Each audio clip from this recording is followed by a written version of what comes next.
salita ng Diyos sa buhay natin. Mayroon na tayong sandata, kaya wala tayong baril. O, diba? Higit pa yun sa baril. Kapag ito'y pumutok, mga kapatid, talagang tumba. O, diba? Si Satanas, natatakot nga sa salita ng Diyos. Amen. Amen. Minsan doon sa Quezon, mayroong sinapian ng isang masamang espiritu. Babae si Ana. Hallelujah.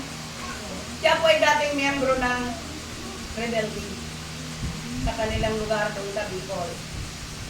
Nung sila po napadpad doon sa Quezon, nagyayantok sila eh. Short story lang ito mga kapatid. Nung siya ay sinapian mga kapatid ng masamang espiritu, itong pastor namin, itong pastor Hope Andrea, ay nagsasabi, nagbibigay ba siya ng babala? Kung mahina ang iyong Holy Ghost o mahina ang iyong pananampalataya, huwag kang lumapit. Huwag kang mag-review. Kaya kami naman mga, siyempre, baguhan lang kami. Baka, ano mangyari kung maglapit tayo at mag-review tayo? Sabi, baka madadaig ka pa ng kapangyarihan sa Satanas na nandun sa tao na umano sa kanya, umalinis ba? Kaya ingat kami mga kapatid.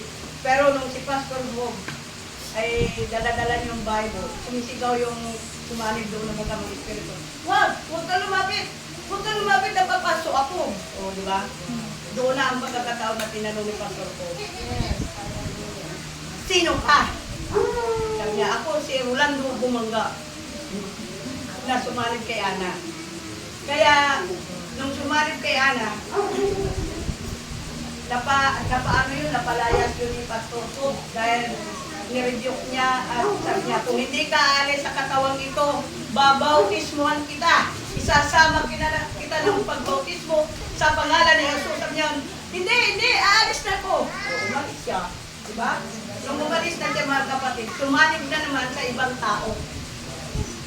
Rolando Bumanga pa rin. Kaya magsipag-ingat tayo mga kapatid sa ating paglilingkod sa ating Panginoon. Huwag tayo magpakakampanse. Kailangan lagi tayong mapupuspos ng magal na espiritu ng ating Panginoon para hindi makaka-penetrate yung gawa ng kaaway. Amen? Amen.